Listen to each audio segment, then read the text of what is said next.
There are roughly about 400,000 kids in the United States foster care system. I wanted to share that number and let it just sink in for a little bit. I think many of us are aware of these vulnerable children in our communities and do have desires to serve and to reach out and to help in this way, but we're not always quite sure how to go about doing that, short of being a foster parent ourselves. Well, I promise you that after this episode today, you will have some concrete ideas and ways that you can go about helping if this is a way that you wanted to serve in your community. My guest on the podcast this week, Rob Scheer, was once one of those kids in foster care. And now he's sharing his story here on the podcast, not only his own personal story, but also the way he felt inspired to start his nonprofit, Comfort Cases. They have the goal of making sure no foster child has to use a trash bag for their belongings ever again. Listen to this episode to be inspired for the ways that you can help the most vulnerable children in your own community. Welcome to the Do Something More podcast, the show all about service where we highlight the helpers who inspire us all to do something more. If you're passionate about nonprofits or looking for simple ways to volunteer and give back to the causes that matter to you, this is the podcast for you. I'm your host, Melissa Draper. Stick around and I'll show you all the many ways anyone can truly make a difference in our world today. Welcome to this episode of the podcast. Today, I am featuring the nonprofit Comfort Cases. Their mission is to bring dignity and hope to youth in foster care. And one way they do that is through the distribution of comfort cases. Many children in foster care are traditionally given trash bags to pack their belongings and carry their things in.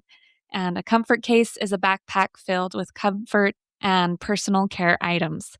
But we're going to get a little more into their story and into the good work that they are doing for many foster children all around the U.S. and even in the United Kingdom as well. So I want to welcome to the podcast my guest, founder of Comfort Cases, Rob Scheer. Rob, welcome to the show. Melissa, thank you so much for having me. I'm looking forward to learning more about the good work that you're doing, but I know you have a really personal story behind what led you to get involved in this cause. So let's kind of just jump in right there with you telling us a little bit about yourself and your story.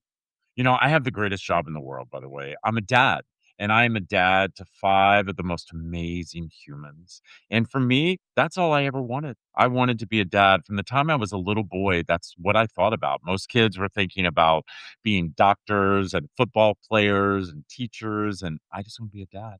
I think a lot of that is because I never had that. I didn't have parents that most people would be proud of. I'm actually the youngest of 10 kids. Wow. I never once remember any pictures, holidays, anything. And when I was 12, I entered foster care. Something that I'd heard in my family already for years. And by the way, this was in the 70s. I was Mm. handed a trash bag and I was taken from my family of origin and I was put with strangers. And that's where I lived the rest of my life until I turned 18. And Mm. when I turned 18, I stopped thinking about foster care prior. I just didn't think about the fact that I was a kid that was different. And I called them mom and dad. And even though they never took me on vacation or they didn't like put my picture anywhere and stuff like that, they still loved me. I mean, they let me live there until they realized a check wasn't going to come any longer when I turned 18 and I literally became homeless. Melissa, your Oh, listeners need to understand that right now we have roughly about 400,000 kids in the United States foster care system. They also need to understand that we have one child every 2 minutes, 700 a day that enter foster care. They actually enter because of a choice that someone else made. They enter because of their story of origin isn't the way they should be. And so we take them to protect them, but little do we know we're doing more harm. And that's what happened to me. Even though my parents were very abusive, there are times that I felt like I would have rather had that cigarette put out on me by my father than dealt with what I dealt with in foster care. mm. But for me, being that kid who is now homeless and still wanting to get an education, and so I did that. I went to school every Wow. day. I allowed kids to push me in lockers, spit on me, but I still made it and I lasted and I became a very successful businessman. And I never looked back. I never thought about it anymore. I didn't want to tell people that I don't know the difference between there, and there, that I was very uneducated, and that I actually was that kid that you would see digging out of trash cans and eating out of. And then 17 and a half years ago, see, my husband and I always knew that we were going to build our family. And my husband was the one who actually made the decision to build through foster care. I actually wanted to adopt overseas. And my Mm. husband said, Why are we not adopting out of foster care? And I was like, I know about those kids. And he was like, Mhm. those kids. And he was right. I was one of those kids. And I was so worried about what other people thought about me that I was worried to talk about it. And when I saw my kids arrive at my front door carrying a trash bag, I knew Mm. as one individual, I could make a difference. See, our legacy is about what we give and not what we take. And I wanted our children to know that we did not have to stand by and allow a trash bag to be used in foster care. And that's how comfort cases came to life. Wow. Were you surprised after all those years that they're still using trash bags? Did that kind of pull at you a little bit to see that? So, I have to tell you, I never thought about it until that January 15th day when the doorbell rang and the social worker was at the front door with our daughter Amaya and our son Makai, and those 2 trash bags were sitting there, and I'm telling you, it hit me.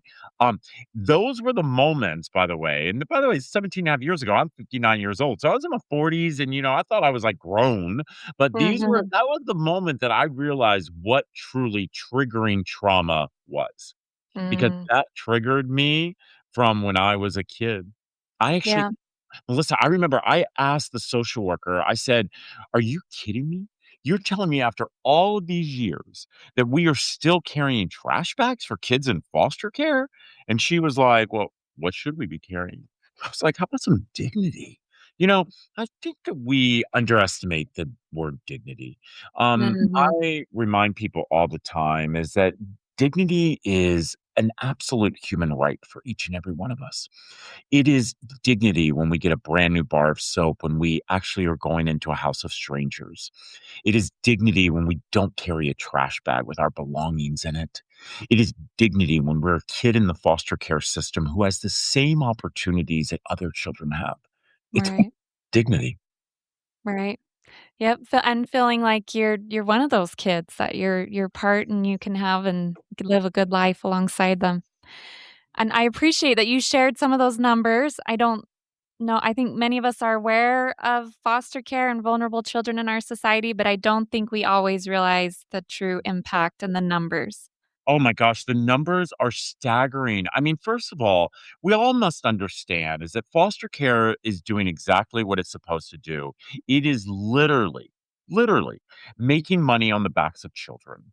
Um, Mhm. the reason that we do not see more change like we should is because if we start having to peel away that onion, we're going to see the wrongs. We're going to see the number of people that had benefited from foster care, but it wasn't kids in foster care. That's the problem I have.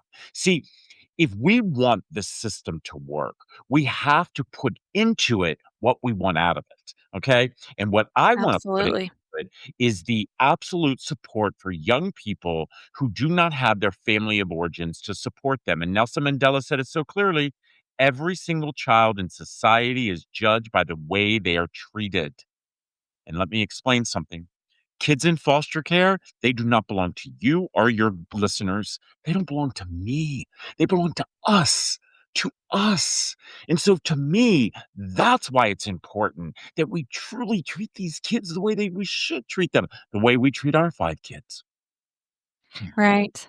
And I love the good that you're doing because all of us might not feel inspired to be foster parents in the same way, but it's so great to have good organizations like you that can when we feel that call to be responsible for these kids, we You can know, all find the different ways that works for us to answer that call and to be a part of it. you better believe it. And I say this quite often. You're right. Not every single one of us are meant to adopt. Not every one of us are meant to be foster parents. Not every single one of us, but every single one of us have the opportunity to volunteer. Understand Mm, that. for We are sure. all here to serve. And we must know that. And by the way, it took me many, many years to figure that out. So don't ever think, anyone that's listening, that I all of a sudden at 18 was like, "Ooh," no, I was this kid. I was angry. I was mad. I mixed with those drugs. I did all those things that, but I realized is that I wasn't going to allow the system to define me, and I wasn't going to blame the system. I decided to come in and change the system. And so, for those of you that can't adopt, can't foster, you can volunteer. You can make an impact for a kid. And I'm also wanting to hear, I'm going to address the ones who are listening right now who are saying, it's a nonprofit and I don't have the money to give them. I don't want your money. Okay. Hmm. Let me tell you what I want. Let me tell you what I want. I want Let's the hear most it. I want the most valuable thing that each and every one of us have, and that's our time. Our time. I want someone to take their time and mentor a young person in foster care to let them know I see them. I am investing in them. I want them to go and clean their bookshelves off. You know what? There is no such thing as a used book, Melissa. It's only a book that's been loved. Gather those books. Go to comfortcases.org. Ship those books to us. As a matter of fact, I'll give you a shipping label that will actually Mm, ship us up to a 70-pound box. Ship me those books. Number two, we all stay at these hotels. We take those lotions, shampoos, conditioners, and the bar soaps. We bring them home. We put them in a basket or in a drawer. We think we're going to use them or not. Guess what? In comfort cases, we love those. They're the perfect sizes for our kids to assimilate into their new foster home. So once again, go to comfortcases.org and send those to us. And by the way, if you send them to me, you put a note in there to Rob, I personally will make sure that we will pack comfort cases with brand new pajamas, with toiletries, with a stuffed animal, a blanket, a book, even an activity. And I will ship it back to your community to make sure that you take care of your backyard before I take care of your front yard. I love that. That's awesome. I want to get into that a little more, but let's backpedal just a little bit Sure. of how you went from that moment of seeing your own kids arrive with the trash bag. What were some of those? I mean, I know it's a huge journey for every nonprofit, but what were some of those steps that you went through to actually make what you were feeling and seeing into action and forming what you're doing today? So I'm actually a banker by trade. And so I come from the dot-com world. I'm a taker. And when 13 and a half years ago, when my husband Brees had walked into my office, he's a stay-at-home dad for our kids, and we were planning a toy drive. We used to do it every year with my company. I have offices all over the country. And I said to my husband that day, I was like, I don't want to do this anymore. And he's like, what do you mean? I was like, we had totally failed our kids. He's like, what? He's like, "Our kids are amazing." And by the way, when we adopted our kids, I did exactly what I knew I would do. I got them passports, designer clothes, and private schools because I was trying to make up for all the things I didn't get when I was a kid. But what I Mhm. realized is that was a mistake, Mm. okay? Because what I needed to teach our kids is, one, again, their legacy, and also empathy, because empathy is not in our DNA, Melissa. Empathy is taught. And so on that November day, I pulled out a trash bag out of my desk drawer, and by the way, I have one right here. I never allow it to go far away from me because I don't wanna forget where I came from, and I don't want my children to be embarrassed where they came from. And I said, "I'm gonna eliminate these in foster care in DC." And he said, "You're crazy." I said, "I know." I said, "But we're gonna do it." So we gathered members of our church, some local politicians. I live in the DC area, and I Mhm. told the story I shared with you, the story of a 12-year-old little boy who had walked into a system that was trying to define him by the bag that he was carrying, about the children who arrived at my front door and didn't even have a brand new pair of pajamas or a stuffy. And with that, we grabbed that backpack and we made sure that every kid they knew that we saw them, that they're there and I'm going to be there with them. You know what, my friend? In that time, we have packed and delivered over 320,000 backpacks, Wow, delivered them to all 50 states, DC, and Puerto Rico. And by the way, we're 96% volunteer ran. that's great. Melissa, I'm Yep. telling you, people see our 990s, they're like, "How in the world does he do it?" I tell people all the time, we run our nonprofit like we run a business, okay? You give me your dollar, I'm gonna stretch that dollar as far as I possibly can. That's why our 990s, 93% of all of the dollar goes to the mission. That's the way nonprofits should be. Yeah, and I know a lot of donors will appreciate hearing that, but I know for you personally, it's good to know you're being efficient with the care and trust that's been put into you and your organization. Well, from that, you've touched on that a little bit. Let's just go into what a comfort case looks like, what goes into those, and how you decided exactly what you wanted those to be from your experiences and others that you've seen. So, as we were gathering items to go into the comfort case, most people thought, kids would be like, oh, iPads. And no, kids want very basic stuff that we take for granted. So, for instance, the pajamas. It was my daughter. She was 4 years old when she arrived. She was so sad. We were her third placement. And Mm, she had this trash bag, torn and tattered clothes. She didn't even have a baby doll. She had nothing. And I remember saying, "Therese, I'm the happiest I've ever been, but I am a dad to the saddest little girl." And she had gotten out of the tub and gone to her new little room, and lying on the bed, Reese had put 3 brand new nightgowns that he had picked up. And she walked over and she picked it up and she tore the tag off of it. And she turned around, she smiled at me. And I'm not even kidding you. I felt like that whole room lit up. And I said, mhm, "Yeah, why are you smiling?" And she said, "Mr. Rob, I've never owned a new pair of pajamas." You know, mm, I didn't forget about that. I also wanted to make sure that every child got their own lotion, their own shampoo, their own conditioner, and their own bar soap. When I was 12 years old, I remember that bar soap lying in the middle of that bathtub, and I couldn't even recite what their middle names were. Again, kids walk into a house of strangers. Then I want every kid to get a toothbrush and toothpaste. And by the way, my beautiful teeth, and for all of you who are listening, my teeth are beautiful. They cost me an arm and a leg because nobody bothered to give me a toothbrush when I was in the system.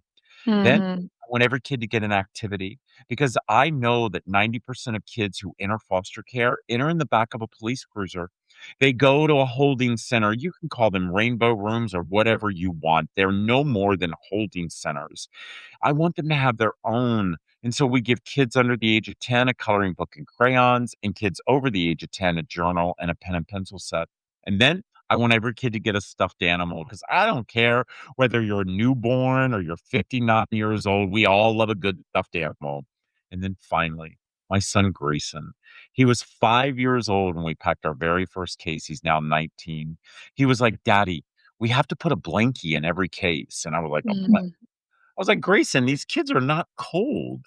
He said, "I know, Daddy, but every time they wrap themselves up in their blankie, they know we love them." Wow, isn't that what we all want? We want to be loved. We want to know we matter. And so with that, we packed a case and another and another. And by the way, Melissa, we are the only organization that I have been able to find in the United States that we actually give our cases away. Yeah, give mm, them away. So social workers can go to our website at comfortcases.org. They can mhm. actually order cases from birth up to the age of 21. We put feminine products in for our girls over the age of 10, deodorant in for our kids over the age of 10. And by the way, we ship these backpacks, and you can see them here on the wall, Melissa. You'll see that we don't brand anything. And the reason I don't brand stuff is because I'm a true believer children are not walking billboards. Mm, Okay? So yeah. with that, that's our comfort case. Yeah, so intentional with every piece that you put in there And and by the thought way, out. pajamas and our blankets, Mhm. are all wrapped in a ribbon of love. So we have volunteers at our national center right outside of DC in Gaithersburg, Maryland, where we have sometimes up to a 3-month waiting list for volunteers. Um, Wow. that people are so moved to come in and volunteer at our organization. 7 days a week, we have people coming into our national center, and we do these events all over the country. So again, all 50 states, DC, Puerto Rico, and the United Kingdom. And by the way, in 2027, you'll see me in Toronto because we are extending our wings into Canada, where we will serve close to about 60,000 children on our Canadian border. Wow. Can people go to your website to see those events? Yes, yes, please visit comfortcases.org or always follow us on social media, or you can always follow me at Rob Scheer on my Instagram page or my Facebook page, and you can find out all the places. And by the way, is that I've given up my career in 2019 to truly do what I really needed to do. And I no longer wanted a job. I wanted a purpose. And I wanted to go around the country and really educate people about kids like me. Um, and so when my memoir was released by Jeter Publishing and Simon and Schuster, A Forever Family, I walked into a school in 2019, high school, and I met our fifth child. He walked up to me and he asked me to sign his book, and I signed my memoir. And I sat there and spoke to him. I realized he was a young boy who had been in foster care since he was 5. I realized that he had been in 11 homes and 6 schools. I'd Mm. realized at 18 he was getting ready to age out and we had failed him. We have forgotten him. And here this kid with a 3.6 didn't know what to do. 3 months after meeting this young man, I asked him if he wanted to live with us. 1 year after that, my husband and I legally adopted him. Our kids are 25, 21, 19, 19, and 17. And I remind each and every person every child deserves a foundation. Every child deserves to know that there's someone there rooting them on. Every child deserves to know what it feels like to be loved unconditionally. And that's what I hope my kids always remember is it might not be their designer clothes any longer and they don't go to private schools any longer, but I remind them every day, your heart is full. And if your heart smiles, then you did your job. Well, I love that you mentioned there too with those, comfort cases that you'll take donations Yes. shipped into you, and then you Yes. ship those cases, but you'll send them back. Like, explain that system a little more. I love We do this all over the country. So we will Hey. have different organizations. And by the way, all nonprofits should be working together, okay? Because if Oh, we pick yes. that low hanging fruit, our tree will grow taller. I don't understand. The thing I've learned about this whole entire awakening journey that I'm going through with nonprofits is that I don't understand why we all don't work together. I don't understand why, because I just think of all the things we could solve if we all came together because we're such amazing humans. But yeah, so what happens is people will ship us stuff. Today, a good example, I'm in the National Center today, and we got a shipment of 30 quilts that someone Wow. had. So what's going to happen is those quilts came in. They will go into our inventory. They'll be counted in. They'll then go to our blanket bar, and they will be rolled and ribboned. They will go to our line. We will wrap those with the ribbon of love. We'll gather all the other items. We will find out where those blankets came from. Let's just say they came from Chicago, Illinois. Our team of volunteers will find child welfare offices in Chicago, Illinois. We will reach out to them. We will let them know that we had an amazing donation of these beautiful quilts that happened to come from an amazing human in Chicago, and we're shipping the cases back to them. We then send an email to the quilt person to let them know that their blankets of love have been delivered to children in their area. That's great. How did you come up with that system? Where did that idea originate? I actually came up with that system with our team because I'm a true believer that every single one of us want to take care of our backyard before we take care of our front yard. Every single one of us want to make sure that we're taking care of that block we live on. And so when people give to organizations like ours, which is considered, international and now all, they're worried that their dollar is going to get lost and we're not going to remember their neighborhood. And that's why Mhm. I say to them, and I'm guaranteeing them that I'm gonna remember their neighborhood because I'm only as good as my word, and my word is everything. And also, I think encourages people to get involved when they're knowing it's impacting their local society. I agree. So, you've already shared some beautiful stories for your own family and your story. Do you have any others of Well, those that have either volunteered with your organization or I the do, kids I do, and I do, I do. organizations you reached out to? You know, um, one of the greatest things is I get to meet so many kids who have received our cases. Um, Mhm.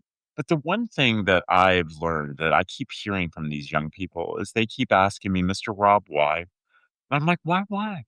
And they're like, "Why did somebody give us all this new stuff?"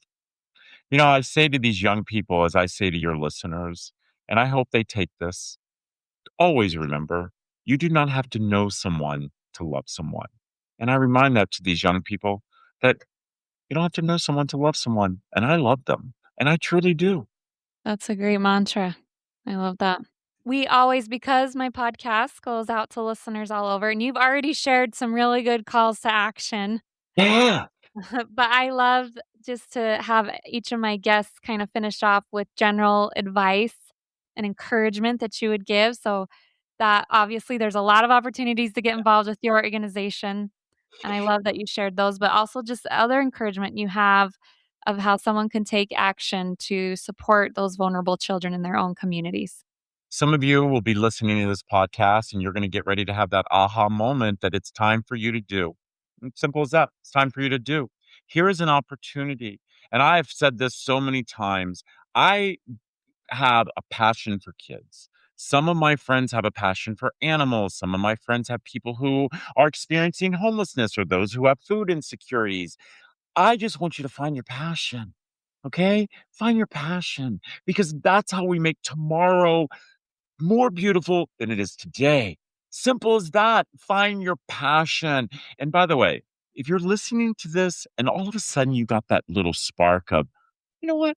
I think I'd like to find out some more information about foster care. Please do me a favor. Email me. Email me at info@comfortcases.org and I will personally email you back. I will answer your questions. I will guide you. I will find out in your area how you can make a difference because we all have that opportunity. Yeah, and I'll leave links to all of those in the show notes. And as you shared that, Rob, I had one more thought too, that you having the courage to share your story has been a huge part of this too. So, what encouragement would you give on that direction for someone that's maybe hid behind their story and it could be a catalyst to helping others? What encouragement would you give them to have the courage to be vulnerable and share that story in order to help others? Melissa, I say this each and every one of us have a story. We all have a story. It's all in how we deliver the story. And I remind people tell your story because you never know how it's going to impact someone. You never know. I told my story. Look how it's impacted so much. Someone told me their story. Look how it's impacted me. Tell your story because it's your story. But also remember, you own that story. You decide when the period hits it, you decide when a chapter goes, but you also decide when you close your book. So tell your story. We all have one. Yeah, we all have one. And as you said, they can impact and help so many around us. Thank you, Rob, again for being willing to come on the podcast. I've loved learning more about your organization. I'm really excited as I was talking to you. I'm like, all right, I'm ready to go start a book drive and send it his way. I And love that. you've And by made the it way, listen, we also have opportunities like we have clubs. We have clubs all over the country in high okay. schools, in middle schools, in college campuses. People who have comfort case clubs, we have it on our website. They can form a club. They do these. It's amazing, Melissa. It's amazing. I say this quite often. Our human race is the most amazing things. If we go in, we educate them, we give them the tools, we teach them the problem, they'll correct it. They'll correct it. I've seen it happen. Yeah, and I think that is a great highlight of your nonprofit of how you've put those pieces in place so there are no roadblocks for what people need to do. There's so many ways that they can step in and get to work. Yes, and let's do it. Absolutely. Well, thank you so much, Rob. This has been great. Thank you. Have a great day. That concludes my interview with Rob Scheer, the founder of Comfort Cases. And I will leave links to their website, their social media, so you can go and learn more about their organization. Also, Rob didn't mention this, but he also hosts a podcast called Fostering Change. And I will leave a link to that as well if you want to learn more about the good things going on in the fostering world and ideas on how you can continue to make a difference in this way. And I also want to give the friendly reminder to follow this podcast. If you haven't followed or subscribed, go ahead and do that. Or if you have been inspired by this episode or any others that you have listened to, feel free to leave us a 5-star rating and review. And of course, this week, I hope that you can find a way to do something more to help lift, inspire, or make a difference.